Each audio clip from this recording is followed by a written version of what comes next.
ये जो बिल लाया जा रहा है, भारतीय जनता पार्टी में एक मुकाबला चल रहा है। भारतीय जनता पार्टी के अंदर मुकाबला चल रहा है कि खराब हिंदू कौन बड़ा है। भाजपा जब भी कोई नया बिल लाती है तो वो अपनी नाकामी छुपाती है। भाजपा वाले मुसलमान भाइयों की वक्फ की जमीन चिन्हित करने की बात कर रहे हैं, जिससे महाकुंभ में जो हिंदू मारे गए हैं या खो गए हैं उनको चिन्हित करने की बात पर पर्दा पड़ जाए। वक्फ की जमीन से बड़ा मुद्दा वो जमीन है जिस पर चीन ने अपने गांव बसा लिए हैं, लेकिन कोई बाहरी खतरे पर सवाल बवाल न करे, इसलिए ये बिल लाया जा रहा है। भाजपा एक अलोकतांत्रिक पार्टी है, वो असहमति को अपनी शक्ति मानती है। जब देश के अधिकांश राजनीतिक दल वक्फ बिल के खिलाफ हैं, तो उसे लाने की जरूरत क्या है, जो जिद क्यों कर रहे हैं सरकार। आदरणीय सभापति महोदय, मैं आपका बहुत धन्यवाद देना चाहता हूं कि बहुत ही महत्वपूर्ण और देश के लिए और बड़ी आबादी के लिए भारतीय जनता पार्टी की सरकार में एक और बिल आया है। क्योंकि मेरे से पूर्व में जो हमारे साथी बोले हैं वो माननीय सदस्य हमारे साथ नहीं, लेकिन मैं उनके बहुत सारी बातों से सहमत हूं। और अध्यक्ष महोदय, मैं देख रहा हूं जो एक्स कांग्रेस वाले हैं वो ज्यादा बोल रहे हैं।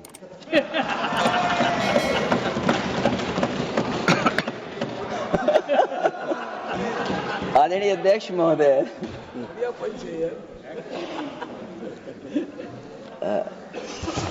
अध्यक्ष महोदय, जो आज बिल पेश हुआ है, मैं हिंदी और अंग्रेजी को जो कुछ समझ सकता हूं वो यही मैं कह सकता हूं कि माननीय मंत्री जी ने ये कहा कि ये उम्मीद है। ये उम्मीद कैसे बना है, अंग्रेजी में भी मुझे समझ में नहीं आ रहा कि उम्मीद है, ये हिंदी में भी समझ में नहीं आ रहा कि ये उम्मीद है। यूनिफाइड वक्फ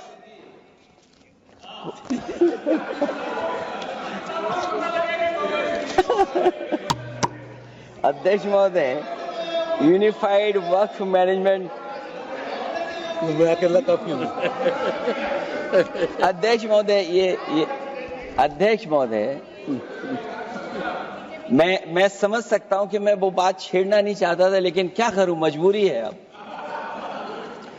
अध्यक्ष महोदय, अभी माननीय सदस्य लोग ये कह रहे हैं कि हमारे सदस्य नहीं है यहां पर जो हमारे साथी हैं, लेकिन अध्यक्ष महोदय मैं ये कहना चाहता हूं, अध्यक्ष महोदय मैं ये कहना चाहता हूं, ये जो बिल लाया जा रहा है, भारतीय जनता पार्टी में एक मुकाबला चल रहा है। भारतीय जनता पार्टी के अंदर मुकाबला चल रहा है कि खराब हिंदू कौन बड़ा है। और ये बात अध्यक्ष महोदय मैं ऐसे ही नहीं कह रहा हूं। जो पार्टी ये कहती हो कि दुनिया की सबसे बड़ी पार्टी है, अध्यक्ष महोदय वो अपना राष्ट्रीय अध्यक्ष नहीं चुन पाए अभी तक। अध्यक्ष महोदय, भारतीय जनता पार्टी क्या है?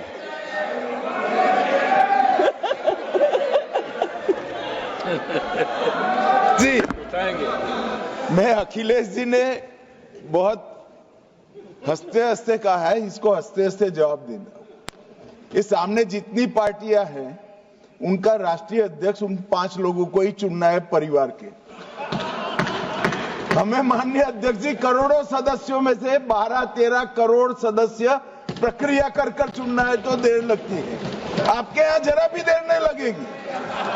मैं कह देता हूं अभी 25 साल तक आप अध्यक्ष हो जाओ, नहीं बदल सकता। अध्यक्ष महोदय, क्योंकि जो बात निकल के आई है वो मैं फिर आगे बढ़ा दूं।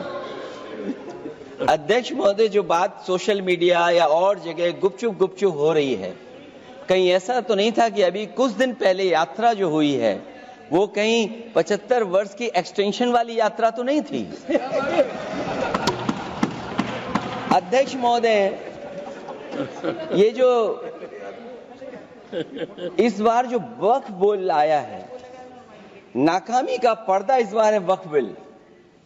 और नाकामी को एक आध नहीं है, मैं कई नाकामियां बता सकता हूं। अभी मैं माननीय सदस्यों को सुन रहा था, वो पुराने कई बिल उनके बारे में चर्चा कर रहे थे कि कितने प्रोग्रेसिव बिल लेकर के आए हैं। मुझे याद है, मैं उत्तर प्रदेश में उस समय था और मुझे लगा कि शायद इनकी वो बात ठीक होगी। एक ये बहुत तैयारी के साथ फैसला लेकर के आए थे और फैसला ये लिया था आधी रात के आज के बाद नोट नहीं चलेंगे, नोट बंद हो जाएंगे। अध्यक्ष महोदय, उस नोटबंदी नाकामी के बारे में भी तो चर्चा हो जाए कि अभी भी न जाने कितनी जगह पर कितना रुपया निकला जा रहा है, कितना निकल करके आ रहा है। केवल नाकामी नोटबंदी की नहीं, नाकामी बेरोजगारी की भी है, नाकामी महंगाई की भी है, नाकामी किसान की आय दोगुनी नहीं कर पाए वो भी इनकी नाकामी है। मुझे याद है, एक माननीय मंत्री जी पूरे देश की नदियों के बारे में बीओडी बता रहे थे, लेकिन माननीय मंत्री जी ये भूल गए कि उनके शहर में, उनके क्षेत्र की जो नदी है उसकी बीओडी क्या है। गंगा क्या साफ हो गई, यमुना क्या साफ हो गई, स्मार्ट सिटी क्या बन गई, क्या गोद लिए हुए गांव इन्होंने गोद से उतार दिए, उनकी क्या दुर्दशा है।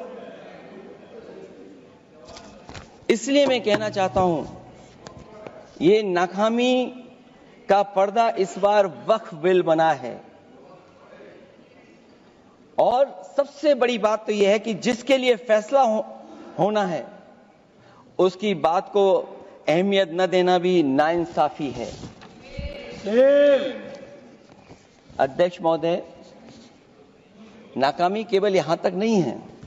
और भारतीय जनता पार्टी क्या है, मैं केवल एक पुरानी घटना याद करता हूं। एक बार फैजाबाद अयोध्या में एक कार्यक्रम था, उसमें बड़ी तैयारी की गई थी और तैयारी के साथ कलाकार बंबई से बुलाए गए थे।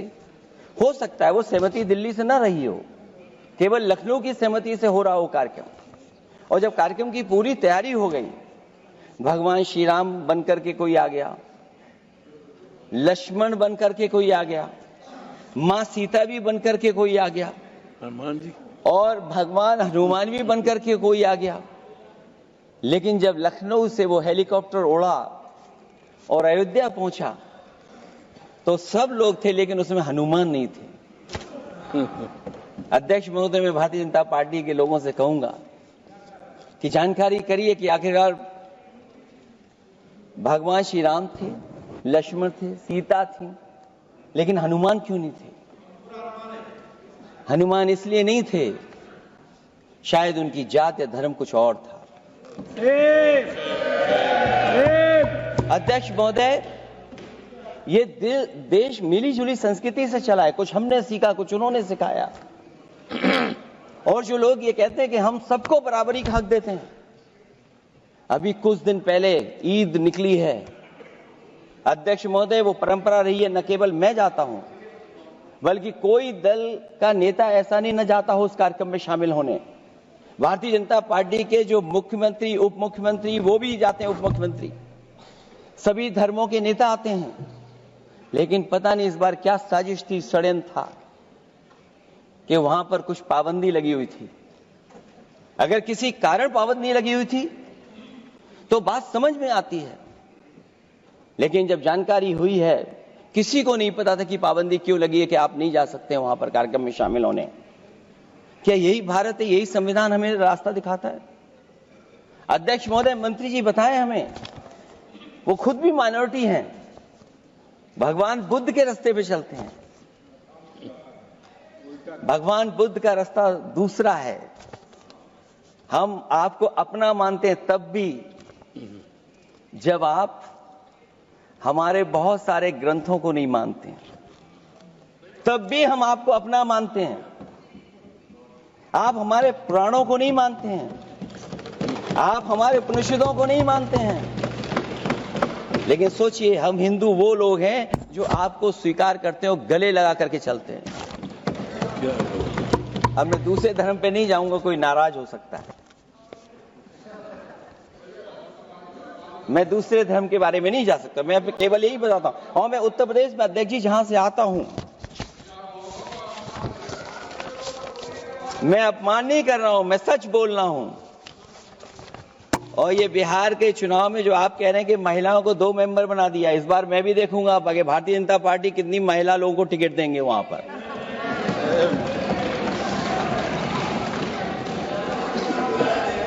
अध्यक्ष महोदय, भाजपा जब भी कोई नया बिल लाती है तो वो अपनी नाकामी छुपाती है। भाजपा वाले मुसलमान भाइयों की वक्फ की जमीन चिन्हित करने की बात कर रहे हैं, जिससे महाकुंभ में जो हिंदू मारे गए हैं या खो गए हैं उनको चिन्हित करने की बात पर पर्दा पड़ जाए। अध्यक्ष महोदय, मुझे खुशी इस बात की कि हमारा धर्म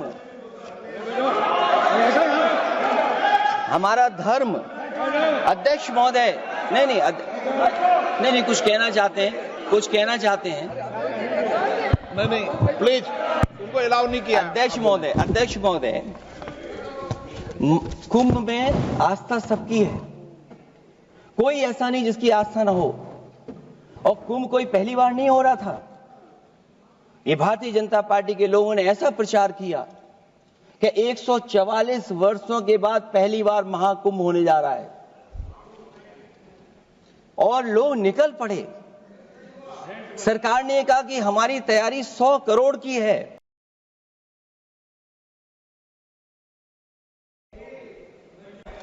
आप कहते टेक्नोलॉजी का हम इस्तेमाल करेंगे, जमीनों को हम मैपिंग कर करके डेटा एंड रिकॉर्ड ठीक करेंगे।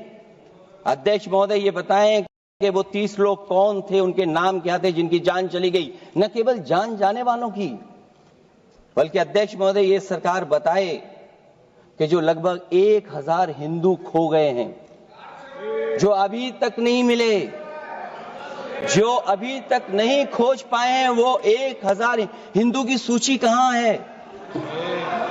और फिर धर्म कारोबार की बात है, जो ये लोग अध्यक्ष महोदय, मैं कार सेवक वाली बात इसलिए नहीं छेड़ना चाहता हूं। अध्यक्ष महोदय, ये शायद माननीय सदस्य जानते नहीं कुछ सच्चाई नहीं जानते। अध्यक्ष महोदय, ये संविधान की वजह से, संविधान को बचाने के लिए, हिंदू एकता को बचाने के लिए कुछ फैसले लिए गए, लेकिन एफआईआर हम लोगों पे नहीं लिखी गई थी। एफआईआर उन पे लिखी गई थी जो बेचारे तैयार हो गए थे सुबह, लेकिन पता नहीं कहां से फोन आया था, कहा था कि अब तैयार तो हो गए हो, लेकिन आप शिलान्यास में नहीं आ सकते।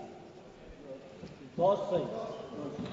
इसलिए बात को इधर से उधर नहीं में ले जाना चाहता। अखिलेश जी, जरा वक्त पे भी आ जाओ। अच्छा, वक्त पे आ रहा हूं।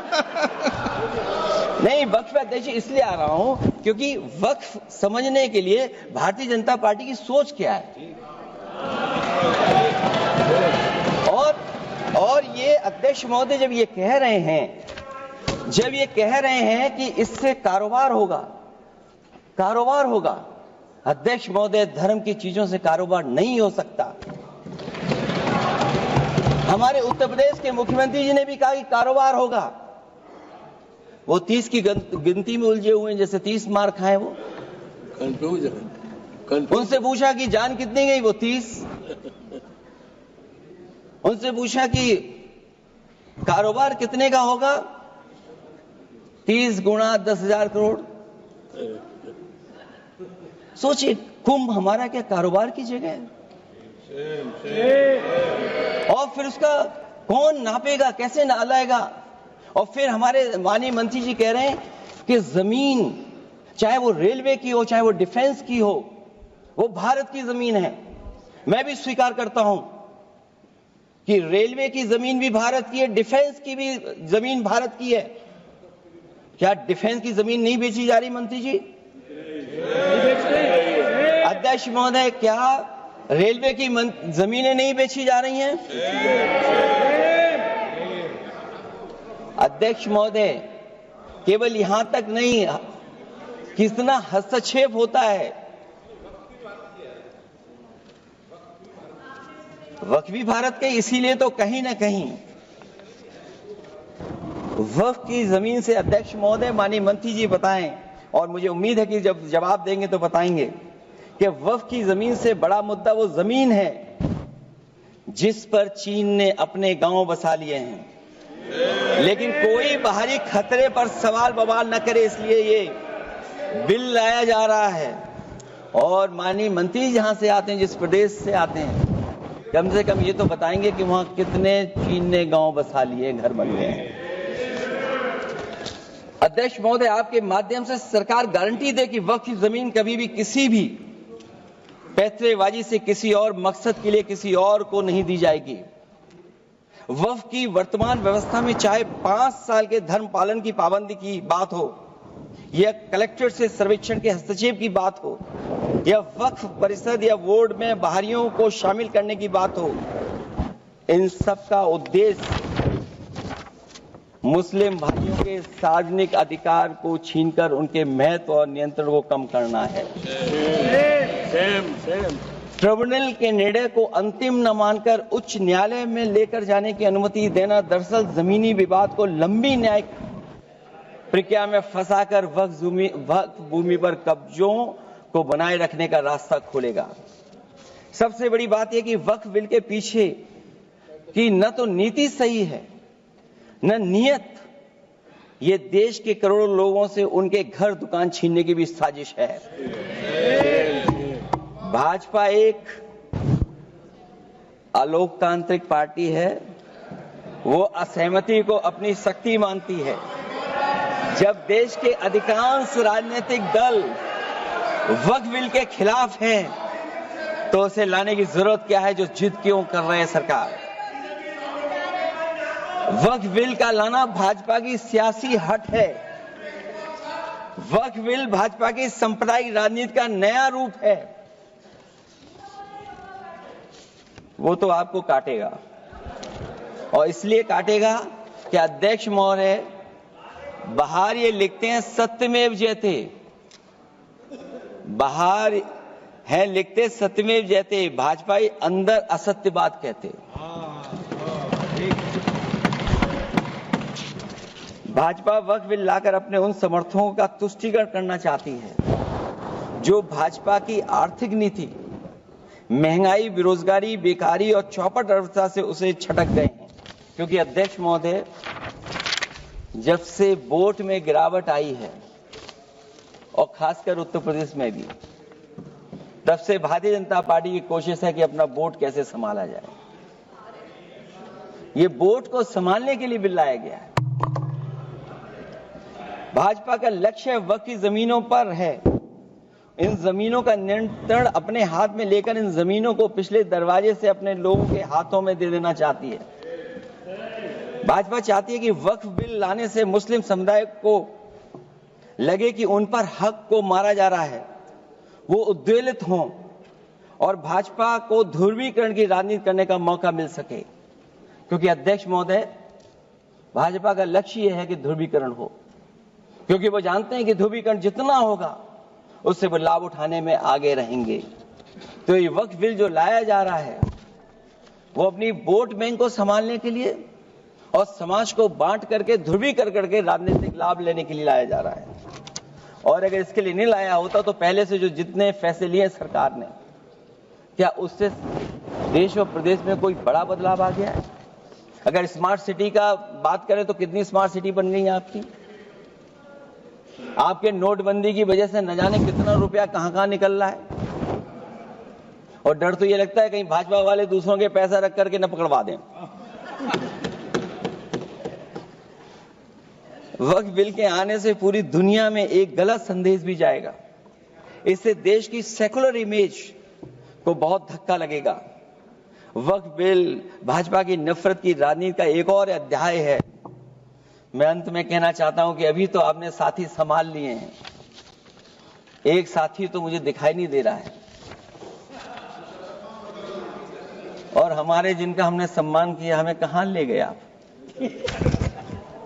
और हमें यहां छोड़ गए आप, हमें छोड़ गए। हमें देखिए सभापति महोदय, सभापति महोदय, देखिए राजनीति क्या है। हमने आपका हाथ पकड़ा और हम यहां आ गए, और आप हमारा हाथ छुड़ा करके वहां चले गए। इसलिए देखिएगा कब हमारा इनका हाथ मिल जाए। और मैं अध्यक्ष सभापति महोदय ये कहना चाहता हूं कि वक्फ बिल भाजपा के लिए वाटरलू साबित होगा, क्योंकि ऊपर से तो हाँ हाँ कह रहे हैं, लेकिन अंदर ही अंदर बहुत सारे साथी सहमत नहीं है। मैं अंत में इतना ही कहना चाहता हूं कि ये वक्फ बिल जो लेकर के आए, कोई उम्मीद लेकर के नहीं आ रहा है। ये सोची समझी रणनीति का हिस्सा है, क्योंकि इनका जो बोर्ड बिखर गया है, ये मुस्लिम में भी बंटवारा चाहते हैं। मुस्लिम इस्लाम धर्म में कहीं बंटवारा नजर नहीं आता है, लेकिन इनकी कोशिश है कि इस बिल के माध्यम से हम मुस्लिम भाईचारा में भी बंटवारा कर दें। बंटवारा तो पीडीए करेगा। अभी देखिएगा सभापति महोदय, हमारे एक सदस्य कह रहे थे कि चुनाव बहुत अच्छा होता है। इनसे बेहतर किसने चुनाव देखा होगा? चलिए, धन्यवाद। वोट ही नहीं डालने दिया। सभापति महोदय, मैं धन्यवाद देता हूं। मैं और अपने दल और साथियों के साथ कहता हूं कि समाजवादी पार्टी बिल का विरोध करती है। वोट पड़ेगा तो हम इसके खिलाफ वोट डालने जा रहे हैं।